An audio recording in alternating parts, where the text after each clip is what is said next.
Alors, dans ce cadre, pour ce présent procès, vous êtes là pour le massacre des citoyens le 28 septembre au stade du même nom. Vous avez appris que votre aide de camp était au stade.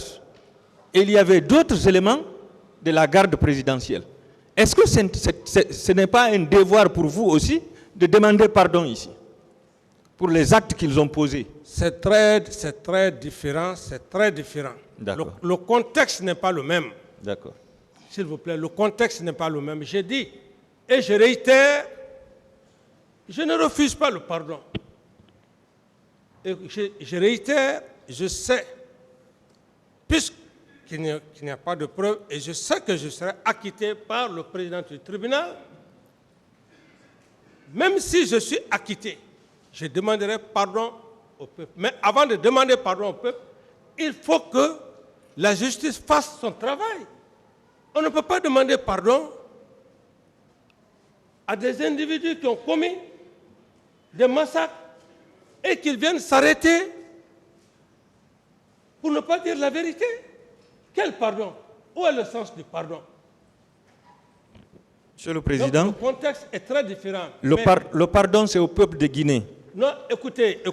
C'est au peuple de Guinée. Écoutez-moi. S'il vous plaît, ne discutez pas, maître. Je ne discute pas, maître. Je vais vous dire que je ne refuse pas le pardon. Le moment venu, je demanderai pardon au peuple de Guinée lorsque la justice va faire son travail. D'autres questions? D'accord. Est-ce que vous savez que plusieurs citoyens ont été torturés dans les locaux des bureaux du colonel Tcheboro au camp là-bas? À ce niveau, je n'ai pas eu cette information. Et d'ailleurs, je n'étais même pas en contact avec les colonels Tcheboro, avec les colonels Pivi. Je n'étais pas en contact avec eux. C'est eux qui venaient. Mais moi, je n'y allais pas, comment dirais-je, là où ils travaillaient. Donc, je ne pouvais rien savoir d'eux. Vous ne pouviez rien savoir. Oui. Les mêmes tortures ont été signalées au niveau des locaux aussi du colonel Pivi, le ministre de la Sécurité présidentielle, qui s'érisait même parfois en magistrat, en juge là-bas.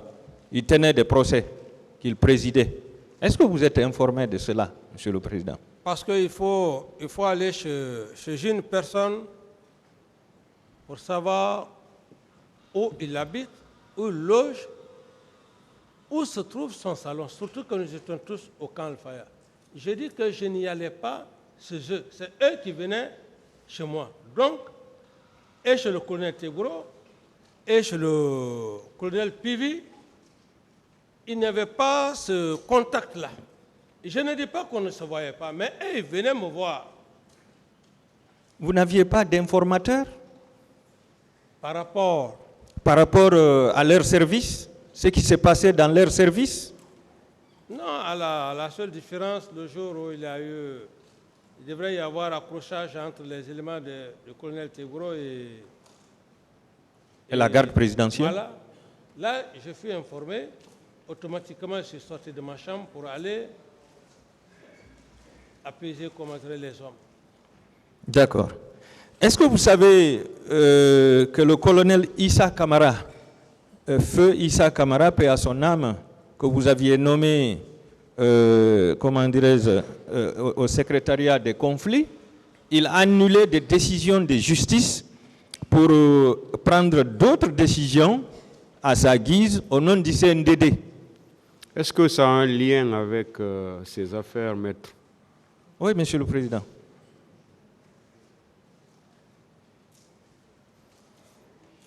Pas de réponse. Je continue.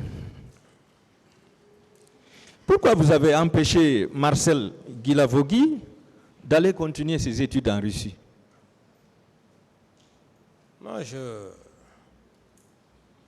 ne l'ai pas empêché d'aller continuer ses études en Russie. Vous ne l'avez pas empêché? Non, je ne l'ai pas empêché. Mais pourtant, c'est ce que Toumba a dit ici, qu'il était boursier. Mais ça n'engage que la parole de Toumba n'est pas une parole d'évangile.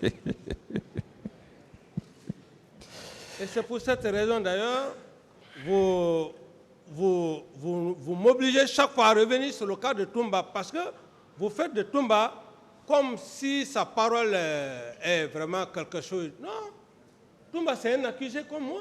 Toumba, c'était votre collaborateur. Oui, mais dans ce contexte... Il faut que vous parliez de lui. Dans ce contexte, ce n'est même pas ça. Dans ce contexte, tout ce que Toumba a dit, ça. Moi, ce n'est pas ce qui m'intéresse. Ce n'est pas ce qui m'intéresse. D'autres questions, maître? Voilà. Monsieur le Président, oui. nous voulons savoir la vérité.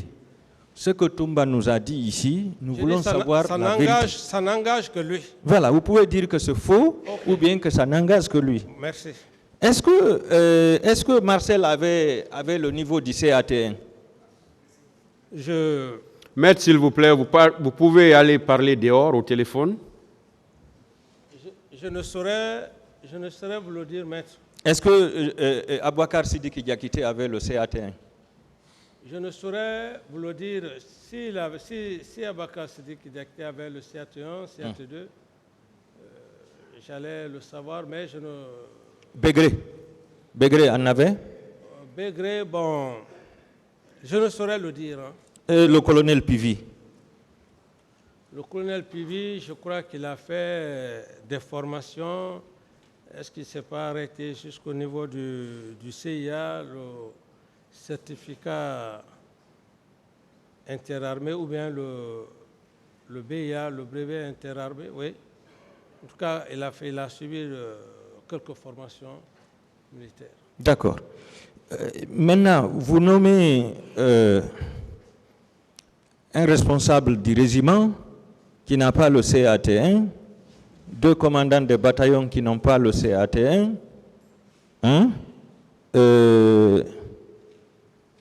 un commandant de, comment on appelle, le service de Tchéboro, le secrétariat du grand banditisme. Lorsque vous nommez toutes ces personnes à ces postes de responsabilité, comment voulez-vous que cette armée-là soit disciplinée s'ils n'ont pas le niveau, Monsieur le Président? Vous avez toujours dit que cette armée n'est pas disciplinée. Oui, j'ai parlé dans un contexte très particulier. Je dis en matière de sécurité. D'accord. Le choix des hommes appartient à la discrétion du chef de l'État. Qu'importe si les personnes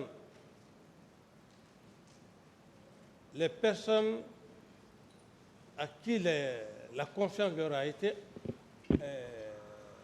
Donnée, prêtée, si ces personnes l'assument ou pas, qu'importe.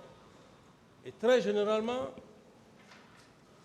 ça a toujours été le cas des trahisons. Donc, si je l'ai fait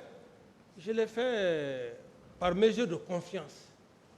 Et pourtant, vous avez toujours dit l'homme qu'il faut à la place qu'il faut. Ou bien? J'ai dit bien maître. Est-ce que ce n'est pas des nominations par complaisance? Non, écoutez-moi, je ne sais pas qu'est-ce que vous voulez que je vous dis. Quand on veut donner le poste à un homme, c'est le pouvoir discrétionnel du chef. Il n'a pas besoin de consulter. C'est son cœur qui le guide, son esprit qui le guide.